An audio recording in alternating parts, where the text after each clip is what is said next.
Do you remember when going to the shop to pick up some milk was a simple task? But now we are presented with soya milk, almond milk, rice milk, and the list just goes on. But why is everyone putting almond milk in their trolley nowadays? In this video, I'm going to unpack all of the dairy myths. And if you still want to put a plant-based milk in your trolley, I'm going to help you make sure that you're choosing the right ones. And we can all sit back and drink whatever milk we would like in peace.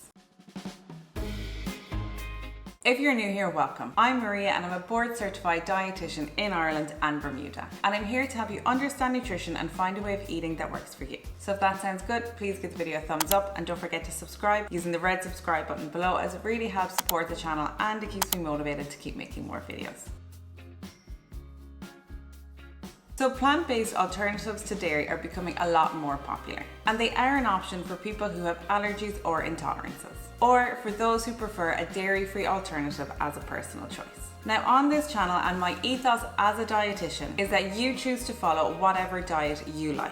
Everyone is entitled to make their own choice based on religious, ethical, or environmental reasons. And my role is to educate you and support you to do this in a way that doesn't compromise your health and make sure that we fill in any nutrition gaps. When it comes to dairy though, many people think that they need to cut it out in order to improve their health. And following a plant-based diet with lots more fruit and veg is indeed good for our health. But a plant-based diet is often misinterpreted as a plant-only diet. Plant-based diet can still include your meat and dairy in moderation. So you don't need to go to the extreme of cutting out a food group if you don't want to. Now let's jump into the myths.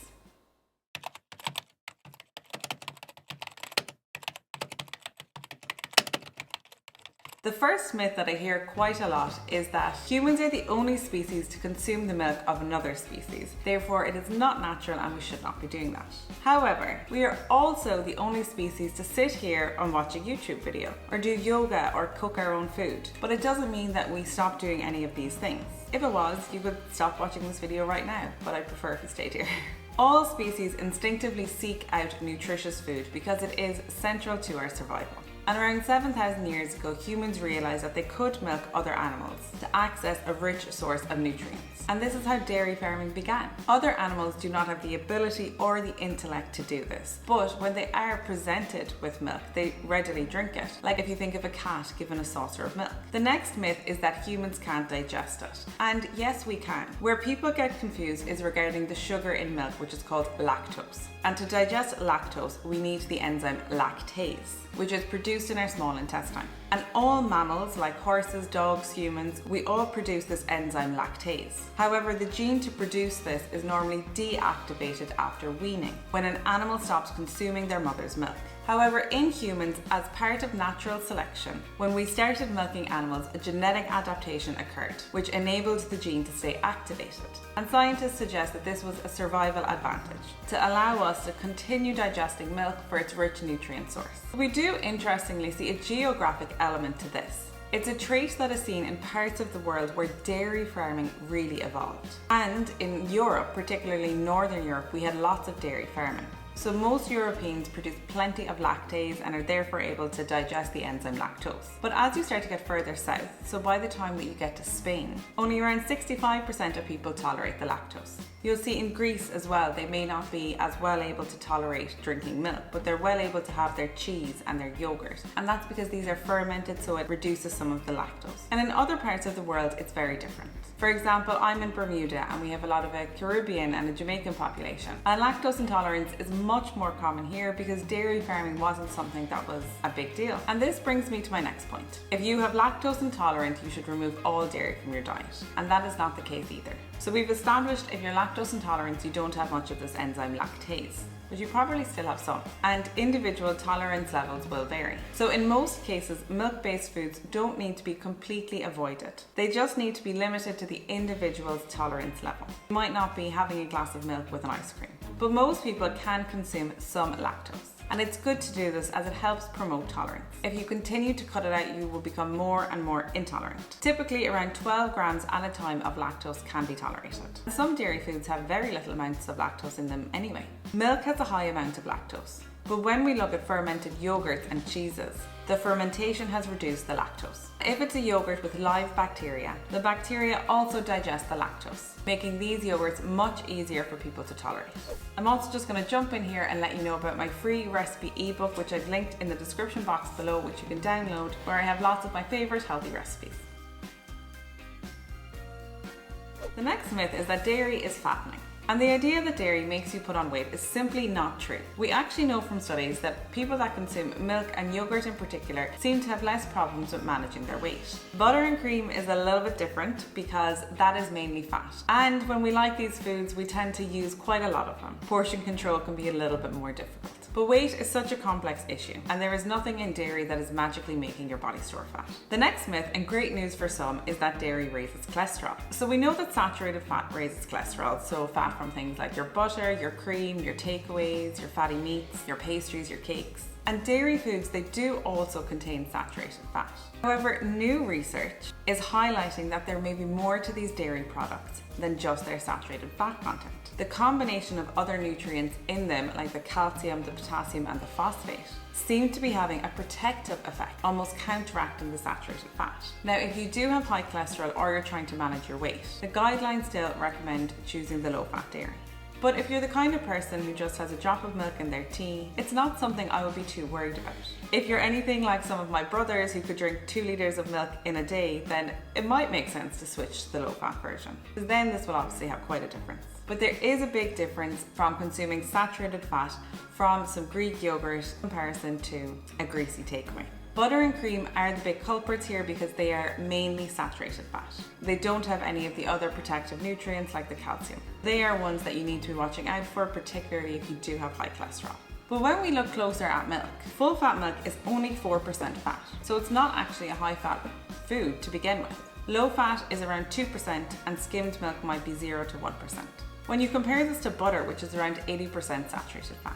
The next myth is that milk contains artificial hormones. In Ireland, the UK and the EU, there is a total ban on the use of hormones for milk stimulation and growth promotion in dairy animals. Now, certainly in the production of milk and dairy in other countries, they might be allowed to put things into the milk, but it's illegal to do it in Europe, and that's why you don't see American meat or dairy for sale here. And we also have really strict regulations on antibiotic use. A lot of people are not really informed about food legislation, and they hear stories from celebrities online, but it doesn't necessarily relate to where you are getting your food. Next, we have that dairy causes acne. And I see this a lot on social media. A lot of wellness influencers promote going dairy-free to help with their skin. And I understand if you're suffering with acne, it can be really distressing, and people are going to try anything to help their skin. But we need to be careful because we don't want to end up with brittle bones later in life.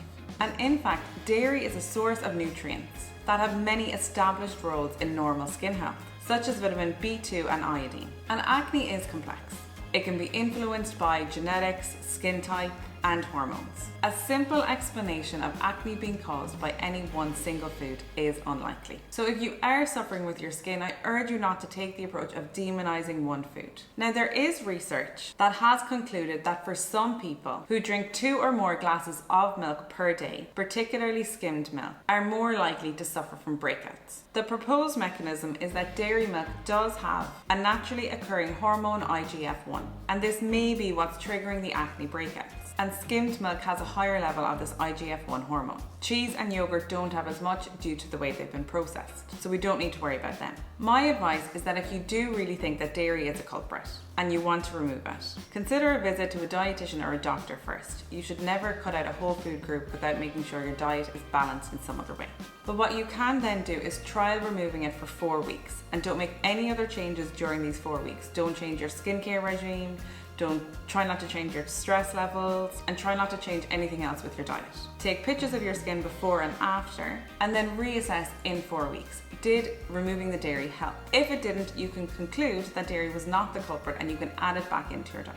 You don't need to continue excluding it. I am yet to see anyone come off dairy and it drastically improve their skin health. And nutrition can really help with skin. But usually if the skin improves, it's a variety of things like drinking more water or reducing your processed foods or added sugar and making other improvements to skincare. Nutrition and skin is a really exciting challenging area, and one that we have learned a lot more about in recent years. I'm planning on doing a full video on nutrition and skin health, so make sure you're subscribed so you don't miss when that one is released. The other big myth is that dairy causes cancer, but we have loads of studies now showing that not only does dairy not cause cancer, it actually reduces your risk of colon cancer.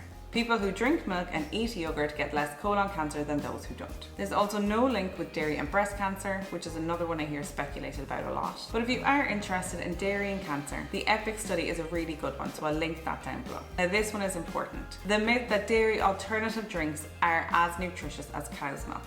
And that is simply not true. They are nutritionally not comparable. The similarity might be that they both have milk in the name and we use them in similar ways, like in your cereal or milk in a latte, but they don't provide the same amount of nutrients. If you need to take them due to an intolerance or an ethical preference, that is completely fine. We just need to make sure that what you're taking is providing the nutrition that you would normally be getting from this food group. Don't just skip dairy because you think it's trendy or that it'll help you lose weight. So we'll start with calcium, and calcium is the mineral that we need the most of, and it's really important for our bone health. And plant-based milk alternatives do not naturally contain calcium, but many do now add calcium in, which is great. But something that many people don't know is that because the calcium is added in, it may not blend with the particles in the drink as well. So sometimes the added calcium can sink to the bottom of the carton and settle in the cardboard. So then when you're drinking it, it's not dispersed and you're not getting the added calcium or other vitamins and minerals for this case. So all you need to do is make sure you check it's closed properly first, and then give it a really good shake so the calcium and the other added vitamins and minerals can disperse, and then you're almost good to go. Dairy though is an excellent source of naturally occurring calcium, and as it's one of our main sources, if it's something you don't need to avoid, I would try not to. We know that 37% of children in Ireland are not getting enough calcium, so it is an important one that we do need to be watching out for, especially when you're growing and your bones are still developing.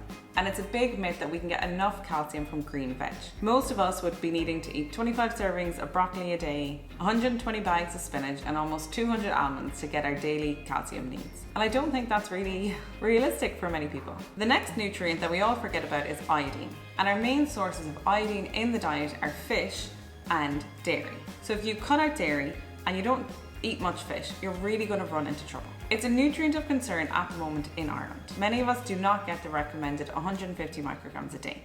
And if you're pregnant, you need even more. But many companies now are also starting to add it into the plant-based milk alternatives. Just make sure that you're looking at the label and you're looking out for it. B12 is another vitamin that you want to make sure is added into these plant-based milk alternatives because again, dairy and animal foods are our main sources of vitamin B12 in the diet. Dairy is also a source of protein. Many of us, when we hear of protein, we think about meat, egg, fish, chicken, lentils, beans, nuts. But dairy actually contributes quite a chunk to our protein intake. And enough protein is needed at every meal to ensure that our muscles are recovering and repairing. It's also needed for satiety, so it helps keeping us feel full after eating. I often see this a problem most at breakfast, where we tend to usually have our milk or our Greek yogurt. So if somebody switches here to something like an almond milk with their Weetabix, their protein has just vanished. And we know that eating a breakfast in particular that has enough protein helps people manage their weight, and it stops them from overeating later in the day. So choosing a plant-based milk that has sufficient protein is a good idea, and this would include soy milk or pea milk. Other differences between cow's milk and these plant-based dairy alternatives include the price, number of ingredients, air miles, country of origin, and sugar can be added in the form of sugar itself or as a syrup. In real terms, it can be about 2 teaspoons of sugar in a serving, which is quite high. And some contain thickeners and stabilizers, which a small subset of people might find it gives them gut issues. A question I'm asked a lot is organic milk any healthier? And no, we have never seen this, and that's across the board for organic fruit and veg too. I would actually strongly advise that if you are choosing a plant-based milk, do not go for an organic version, because if it's organic, it won't be allowed to add in the calcium, the B12 or the iodine. Because for it to be allowed to call itself organic, it's not allowed to add these things in. Lastly, the myth that dairy consumption is bad for the planet. So there is a lot more to a diet being sustainable than many people realise. A sustainable diet also needs to be able to meet the nutrient needs of a population. Otherwise, people will end up with nutrition deficiencies and health problems that can lead to more healthcare costs that will have an impact on energy demands in other ways. And a healthy, sustainable diet can include moderate amounts of dairy. So hopefully now you're a little clearer on dairy. And if you want to choose a plant-based milk, you know what to be looking out for. Comment below and let me know what type of milk you like to drink. And don't forget to give the video a like, a subscribe, and I'll see you next week. Thanks for watching.